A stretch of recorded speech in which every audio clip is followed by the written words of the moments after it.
Yo, halo guys, kembali lagi bersama gue di sini di channel Estoku. Oke, nah ini nih yang kita tunggu-tunggu, bahasan Don Brothers. Kali ini kita akan lanjut lagi di episode 26. Episode ini tuh paling banget gue tunggu-tunggu untuk dibahas, karena episode ini tuh episode yang paling terngakak menurut gue. Karena episode ini mereka tuh menyindir Kamen Rider Revice, guys. Dimana kalian tahulah Kamen Rider Revice di mata netizen atau di mata toko fans itu seperti apa. So ya, tanpa lama-lama lagi, mari kita lanjut saja membahas Avatar Sentai Don Brothers episode 26. Let's go. Di scene awal, ada Master dan ketiga anggota Don Brothers lagi menyaksikan ending Kamen Rider Revice. Master di sini mengatakan kalau Revice memiliki ending yang bagus. Nah, kalau ini gue setuju nih. Bagi kalian mungkin yang belum tahu endingnya Revice seperti apa, karena mungkin udah nggak nonton Revice lagi, saking mungkin kalian anggap jelek ya.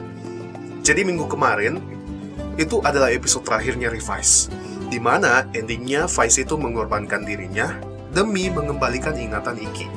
Endingnya lumayan, menurut gue, dari kacamata gue sebagai penonton.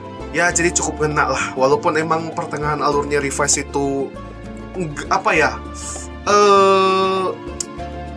nggak jelek, nggak buruk, tapi membosankan alias boring, nggak jelas. Nah, nggak jelek juga, tapi nggak jelas gitu. Kita agak bingung gitu nontonnya. But in the end, diselesaikan dengan baik. Tidak membagongkan kayak, you know lah, Kamen Rider yang gue maksud, yang endingnya membagongkan. Oke, sekarang kita lanjut.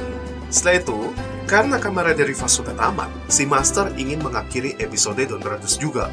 Waduh, nah ini bikin ketiga anggota Don Brothers itu kaget. Loh, kok endingnya buru-buru amat? Kenapa kita harus ngikutin gitu loh? Haruka bilang, bukannya harusnya episode Don Brothers itu selesai ketika seluruh anggota Don Brothers lulus dan mendapatkan poin. Ini except Taro ya, anggota doang. Kalau Taro kan pemimpin, jadi dia nggak dihitung.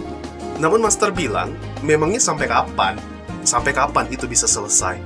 Sampai kapan pertarungan kalian itu berakhir? Karena selama masih ada umat manusia yang memiliki hasrat atau keinginan yang berlebihan, ya pasti mereka akan berubah jadi Hitotsuki. Jadi Master sudah memutuskan kalau untuk mengakhiri episode Don Brothers, namun sebelum itu harus ada penentuan siapa MVP di serial Don Brothers ini menurut si Master. Nah, bagi kalian yang nggak tahu MVP, gue bakal jelasin. MVP di sini itu merambat ke istilah olahraga atau permainan ya, bukan hal yang lain. Soalnya ada MVP yang lain juga seperti MVP produk dan lain-lain. Jadi MVP di sini itu singkatnya Most Valuable Player. Itu adalah sebuah kehormatan dan biasanya ditujukan kepada pemain yang berpenampilan terbaik dalam sebuah pertandingan, baik dalam kompetisi atau dalam tim. Dan yang dapat MVP itu akan diberikan hadiah spesial dari Master.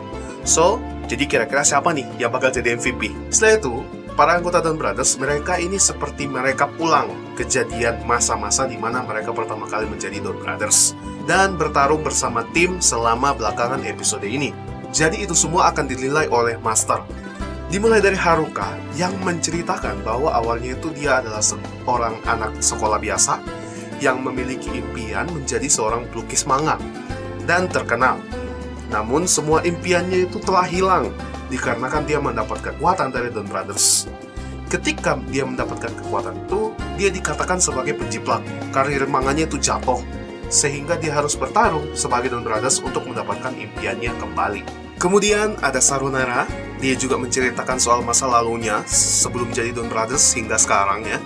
Dimana awalnya dia itu hanyalah seorang penulis haiku, orang yang bijak, dan hidup dalam dunia imajinasi. Semenjak dia mendapatkan kekuatan, dia katanya sering membantu orang-orang. Dan dia juga nggak sangka kalau dia harus bertarung melawan monster-monster itu.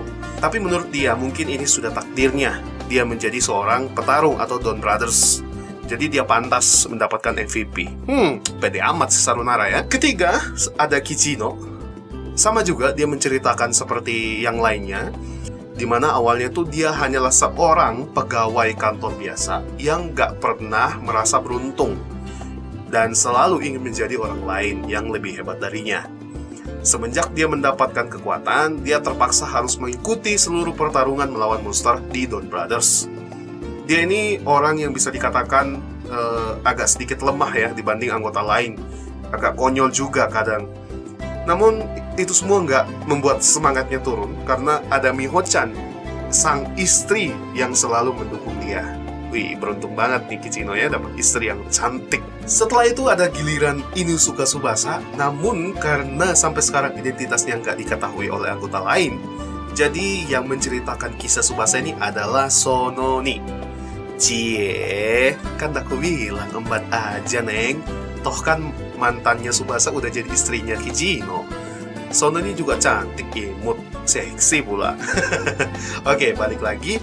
Awal kisah Tsubasa, dia hanyalah seorang pemain teater biasa ya, bersama mantannya yaitu Natsumi. Namun Natsumi dirasukin oleh makhluk bernama Juto. Kemudian dia menjadi Dawn Brothers dan memanfaatkan kekuatan itu untuk mencari keberadaan Natsumi. Banyak tantangan-tantangan yang dia alami selama jadi Dawn Brothers. Apalagi dia udah jadi buronan juga. Entah apa alasan dia menjadi buronan padahal dia nggak salah apa-apa katanya. Sampai polisi yang sering mengejarnya itu ternyata Juto juga. Next, ada Momotaro. Namun di sini yang menceritakan ialah Sarunara. Ya, kalian sudah tahu kalau Momotaro ini ia adalah seorang yang paling kuat di antara mereka. Dia juga memiliki personality baik, suka menolong, dan sangat jujur. Nggak bisa berkata bohong. Taro juga memiliki sikap angkuh terkadang-kadang. Namun dibalik semua itu, Taro memiliki sifat yang baik, suka menolong sesama, bantu temannya. Selama bertarung di Dawn Brothers, istilahnya Taro adalah yang paling depan. Jadi bisa jadi nilai plus untuk Taro menjadi seorang MVP. Kemudian, di saat lagi cerita, tiba-tiba ada Sonoi yang muncul di Cafe Donbra dan menceritakan kisah seorang keturunan Dawn selain Taro, yaitu Dawn Toragoku dan Torabo. Dia adalah Jiro, seorang anak yang tinggal di panti asuhan sejak kecil dan memiliki impian menjadi seorang pahlawan atau superhero ya. Dia memiliki dua kepribadian, di mana kepribadiannya yang lain itu ingin melampaui si Taro, dan dia juga kepribadiannya yang kedua itu sangat angkuh ya. Dan setelah semua sudah selesai, lalu Master mengumumkan hasil penilaiannya siapa yang menjadi MVP di seri Dawn Brothers. Dan yang akan menjadi MVP di Dawn Brothers, dia adalah Tara. Dia adalah Goskida Kaito. Yes, kalian gak salah denger. Dia adalah Master sendiri. Ya elah, udah tungguin siapa yang jadi. Gue pikirnya tadi mungkin kayaknya Taro deh. Nah, di sini gue shock karena ternyata Kaito di Senkaiger itu adalah orang yang sama di Dawn Brothers. Banyak netizen dan toko fans yang bilang kalau dia bukanlah dari Senkaiger, melainkan dari universe lain. Dikarenakan dia memiliki personality yang berbeda dan juga formnya itu beda, hitam kan. Menurut dia, kalau anggota Dawn Brothers ini beserta Jiro hanya bertarung selama berapa bulan, cuma 6 bulan katanya. Dan sedangkan dia itu udah bertarung setahun yang lalu. Cuman di sini itu yang nggak dijelaskan kalau emang orangnya sama ya. Bagaimana bisa caranya dia dari awalnya Senkaiger sekarang jadi Senkaiger Black?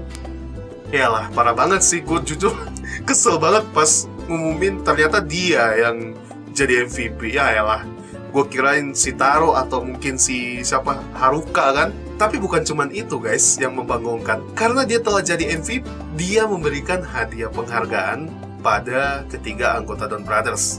Kalian pikir pasti isinya duit atau apa gitu, sesuatu yang bisa bernilai kan. Tapi nyatanya itu adalah foto album dia yang baru rilis. Astaga, narsis betul ya si Kaito ini. Episode berikutnya bakal menjadi pertarungan terakhir dan Sonoi. Menurut Sonoi dia nggak pantas hidup kalau dia nggak berhasil mengalahkan si Taro. Gue jujur sih kalau emang minggu depan Taro yang menang, Sonoi dan Taro damai aja lah, jangan saling entah itu bunuh atau mati salah satunya. Waduh, itu gue takut kalau soalnya karakter-karakter di Dawn Brothers tuh penting semua menurut gue ya. Jadi kalau ada satu yang dihilangkan tuh takutnya ceritanya bakal drop gitu. Mudah-mudahan ya enggak. Soalnya apalagi Sonoi sama Taro tuh udah deket banget, udah close banget, saingannya, rivalnya tuh dapet. Apalagi sewaktu mereka tuh belum tahu identitas satu sama lain kan. So jadi guys, itu aja video kali ini bahas-bahas Don Brothers episode 26. Jadi gue cukup seneng ngikutin Don Brothers ini, dimana setiap episodenya itu unik-unik dan selalu membuat kita penasaran dengan episode berikutnya, nggak pernah drop. Dan semoga kedepannya episode Don Brothers seperti ini terus, nggak ada yang drop. Semoga nggak kayak seri sebelumnya Zenkaiger, kalian tahu lah ya ceritanya, alurnya kayak bagaimana. Dan kita sekarang disuguhkan oleh Don Brothers yang ceritanya tuh unik, beda dari Sentai-Sentai yang lain. So guys, gitu aja. Kalau kalian suka video ini, silahkan kalian like. Kalau nggak suka, silahkan dislike. Dukung channel ini dengan cara subscribe. Dan jangan lupa aktifkan tombol lonceng agar kalian tidak ketinggalan dengan update-update Estoku. So, gitu aja teman-teman. Buat kalian yang nonton dari awal sampai akhir, terima kasih buat semuanya. Dan terima kasih juga buat dukungannya. See you in the next video. Akhir kata, ciao. Bye-bye.